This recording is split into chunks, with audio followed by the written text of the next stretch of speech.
Boa noite, meus amigos. Olha nós aqui de volta para a nossa aulinha. Vocês aí e eu daqui. Eu espero que estejam gostando.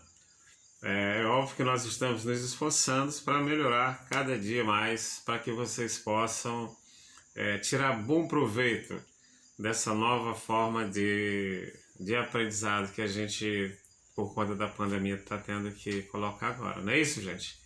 Pois muito bem, meus amigos, a nossa história hoje é História e Arte. Tá? E qual é o objetivo dessa nossa aula hoje?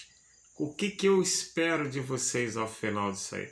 Que vocês entendam o que é uma identidade cultural. Eu quero que vocês conheçam quem foram os primeiros grupos que atuaram na formação cultural do Brasil. Eu quero que vocês conheçam elementos que compõem a cultura de um povo e, principalmente, que nós possamos valorizar essa multiculturalidade brasileira. Tá certo, minha turma?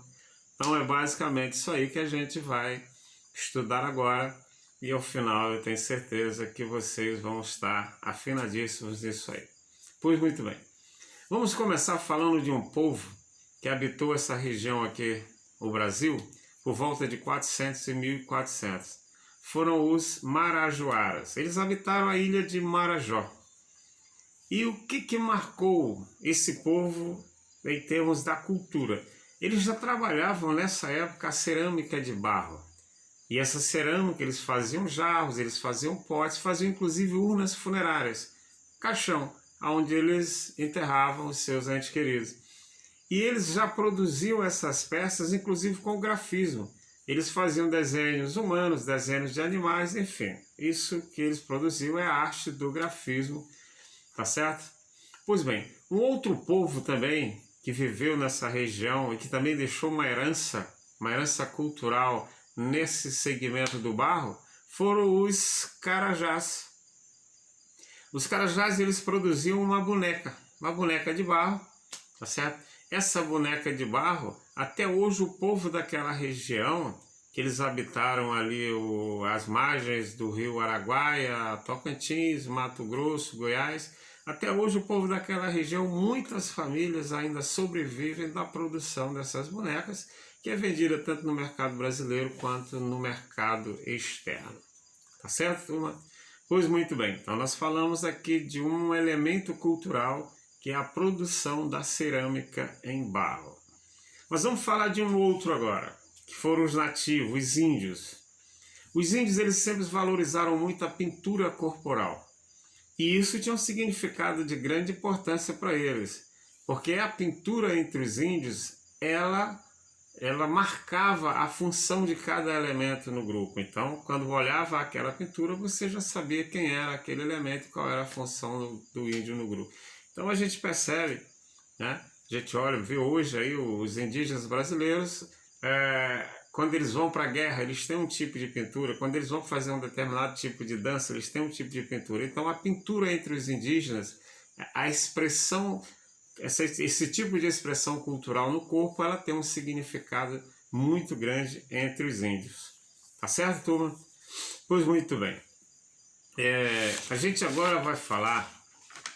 Nós agora vamos falar sobre a herança cultural europeia, certo? Porque nós vimos que os nativos do Brasil deixaram, tanto nesse aspecto da cerâmica, como na questão dessa herança, a expressão da pintura no corpo. Pois muito bem. E o europeu, professor? O europeu deixou o quê? Bom, nós já sabemos que o Brasil foi colonizado pelos portugueses.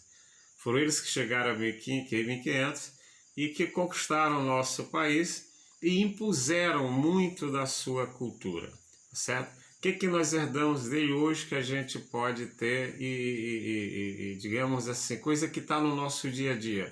Nós herdamos deles o idioma, o português que nós falamos, quem trouxe para cá foi o português. É óbvio que nós não falamos um português do jeito que se fala em Portugal. Nós já falamos um português abrasileirado. Tá certo? Tem no nosso português hoje, existem elementos tanto do idioma africano quanto do idioma dos índios. Várias palavras que estão inseridas nesse português. lá de Portugal já é um pouquinho diferente, mas dá para a gente se comunicar sem nenhum problema. Uma outra coisa que a gente herdou deles é a questão da organização social e política. Ou seja, o Brasil, quando se tornou independente, foi o único país da América que adotou a monarquia, uma herança cultural deixada pelos portugueses. E essa organização social brasileira, ela permaneceu e está aí até hoje. Nós temos essa herança cultural deixada pelos portugueses. Uma outra coisa, a religião católica. Nós somos um país de maioria católica. Hoje já existe aí já eu não sei nem se nós somos de maioria católica hoje, porque os evangélicos eles têm crescido bastante. Mas então vamos falar de cristãos, né? Católicos cristãos. Então foram eles que trouxeram para cá, e nas aulas que eles davam para os nossos índios, que eles utilizavam muito do teatro, eles implantaram essa religião que permaneceu como religião oficial do Brasil. Uma outra coisa que a gente pode falar, a questão do vestuário. Nós herdamos essa questão do vestuário português, porque se você olhar os nativos índios, o vestuário deles é diferente. Os africanos também têm um vestuário diferente, mas nós herdamos, na maioria, o vestuário do europeu, especificamente do português. Na dança também. Apesar de que na dança a gente hoje, por exemplo, o samba não é uma herança de Portugal. O samba é uma herança dos africanos, né? A gente vai falar disso num outro momento. Mas do europeu ficou a dança também, né? A gente pode falar sobre isso aí, ficou a música e uma série de outras coisas que nós herdamos da cultura deles. Junto com esses portugueses, vieram para cá os padres jesuítas, que foram exatamente eles os responsáveis, digamos, pelas primeiras escolas brasileiras. Foram os jesuítas que montaram as chamadas escolas de nativos, onde eles ensinavam o índio tudo aquilo que era, digamos assim, da cultura europeia, né? Então, a importância foi muito grande nisso aí, porque houve, digamos assim, uma lapidação desse índio, que em muitos momentos não foi muito bom para eles, porque os bandeirantes que capturavam índios para vender, eles davam preferência a esses índios das missões, que eram essas escolas, porque eram índios que já estavam adaptados ao trabalho do homem branco, já obedeciam ao homem branco, portanto era um elemento caro no mercado de escravos. Muito bem. Esses jesuítas, como é que eles repassavam, de uma vez que os índios não sabiam sequer falar o português? Eles utilizavam muito o teatro, utilizavam a música. E qual era a peça teatral que eles usavam? Os autos. O que é o auto? O auto é uma peça teatral em que ele apresenta cenas, geralmente, de um ato que apresenta sempre uma lição moral, né? Aborda temas religiosos e sempre como deixando uma lição moral. Então era basicamente isso aí que os índios, como eles assimilavam a cultura europeia.